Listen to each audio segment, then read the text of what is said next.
On 23rd October, Sunday evening, Virat Kohli gave a nail-biting comeback of the decade, and the next morning, on Monday, the makers of Game of Thrones gave their own comeback with House of the Dragon Season 1. Ranjith announced his next film with Vikram, which could possibly be his comeback, which we've been waiting for way too long. One of the greatest shows in TV show history, Succession, just launched a teaser of his next season. Then I watched an amazing show that I want to force you guys to watch. And finally, I have a question to ask anyone who follows Malayalam cinema. We're going to get into all of that in today's episode, but first, roll that intro.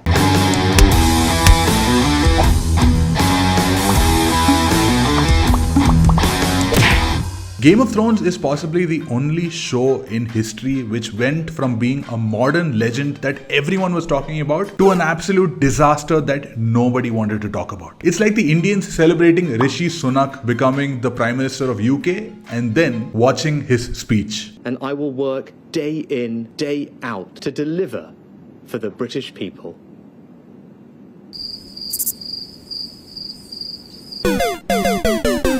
A show that used to get an average IMDb rating of above 9 per episode dropped to 4 in the last episode. And when the memories of the show were still in the toilet, the makers decided to announce a new show, a spin-off series. And my first thought was, no! God, please, no! No! But after finishing the first season of House of the Dragon, which ended on such a shocking, explosive note on Monday morning, I have to say this. They nailed it. For those who have not watched the show yet, House of the Dragon covers the story of House Targaryen around 200 years before the events of Game of Thrones. So even if you've not watched Game of Thrones until now, you can still watch this one. No problem. Just like Ponniyin Selvan or Succession, this show also follows the template of the Civil War of Succession. Who will be the next heir to this king when there are so many competitors fighting for the throne? And this gets even more complicated when the king, who has not had any male children till now, decides to name his daughter, his eldest daughter, as his successor. After watching both the shows, it feels like House of the Dragon and Game of Thrones are siblings of the same family, each having their own different personality. Game of Thrones feels like an extrovert, loud,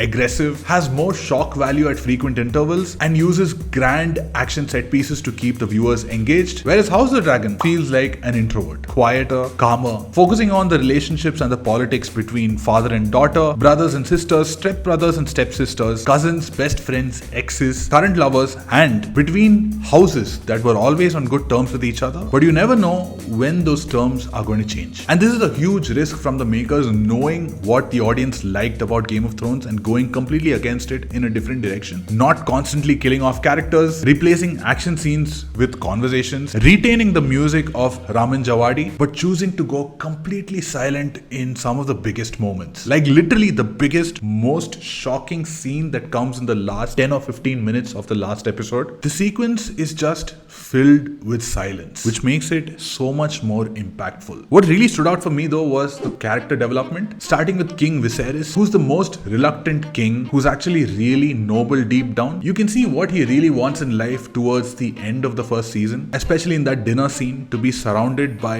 his family, not talking about who's going to be the next king or queen, not talking about politics. His daughter Rhaenyra, who he names as the next ruler, probably the strongest character of the show, who makes so many decisions and sacrifices, knowing that it's going to bite her back, knowing that this is not what she really wants in life, just like her father. Viserys' his cousin sister Rhaenys and his brother Daemon. Two characters who wanted to rule, two individuals who you absolutely hate in the beginning, but as the show goes along, you begin to empathize with them even though you don't know what they're going to do next, and that's the greatest victory of any show. And then there's this guy who's going to scare you each time he appears on screen, and then there's this creep who will make you want to wear socks even while you're sitting at home.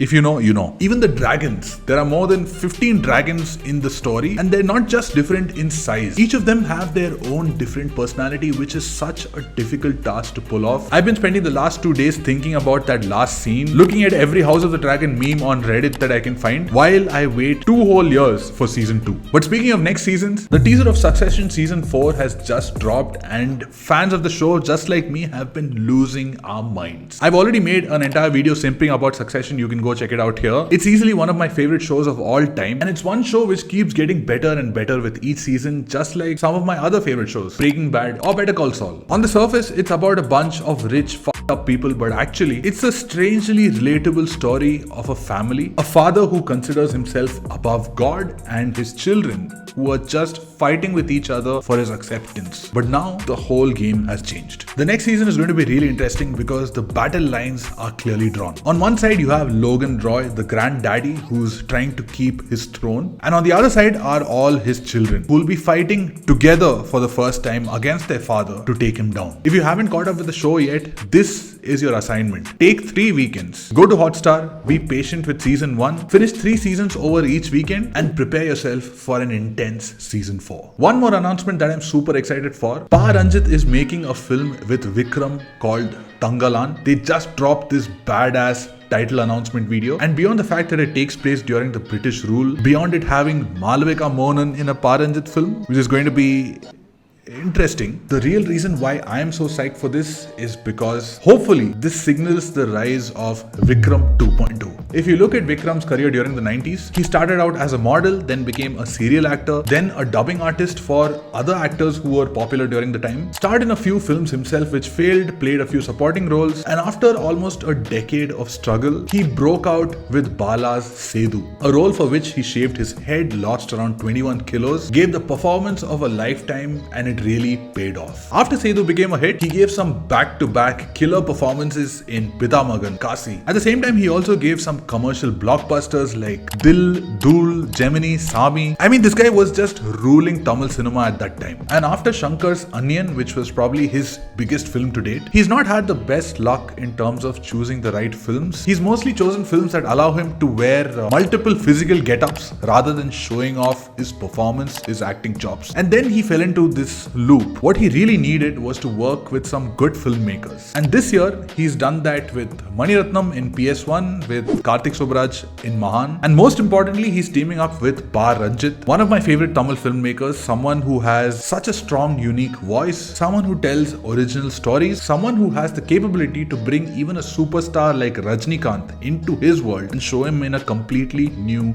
different light. He's also someone who is never afraid to address certain topics which are uncomfortable to most other filmmakers and make it on a commercial scale. This is a partnership that could really change things up for a talented actor like Vikram, especially at this stage of his career. On a related note, Mohanlal is teaming up with another uniquely original filmmaker, Lijo Jose Pellicerri, who's just finished a film with Mammootty. So I guess in every Indian film industry, a new chapter is unfolding, and we will talk about this in detail in another video. But moving on, the show I wanted to recommend in today's episode, a show for anyone who really loves cinema. I'm talking about The Offer, which follows the making of the greatest movie ever made, The Godfather. Today we know Godfather as a classic, as the #2 movie on the IMDb Top 250, a textbook for gangster films, a film without which other gangster films like Ram Gopal Varma's Satya, Company and Sarkar, Mani Ratnam's Nayagan, Selvaraghavan's Pudupettai, none of these films would exist if The Godfather never got made. And actually, the film came so close so many times to getting cancelled. The Godfather was based on a novel by the same name by Mario Puzo about a family that heads the Italian mafia in New York City. It was a book that pissed off a lot of Italian American people, especially Italian American gangsters. They felt that it gave them a bad name in the society, and when the film of this book was announced, the actual Italian mafia, real gangsters, wanted to stop this film from ever being made. But eventually, due to a turn of so many events, they actually got involved in the production of this film. Some of the gangsters even acted in this film. How this happened, every other problem that this film faced, right from budget issues to casting the right actors, to union problems, to politics within the studio, and how one crazy, dedicated man called Al Ruddy, who was a producer of this film, how he fought a million battles every single day to make sure that this film, his first project ever, gets to see the light of the day. If you want to taste the madness of filmmaking while being entertained as an audience, take a Sunday, watch The Godfather first, binge through The Offer, then watch The Godfather again and tag me later. And finally, this is a question for anyone who follows Malayalam cinema. What happened to Alphonse Puthren's gold? If anyone has the answer to this question, please let me know in the comments. But that's it for today's video. This was like a weekly roundup of everything that happened in the world of entertainment, everything I've been watching. Let me know if you found this format interesting. Let me know what all you're watching. What are the movies and shows that you're excited about in the comments. But for now, thank you so much for watching, and I'll see you in the next video.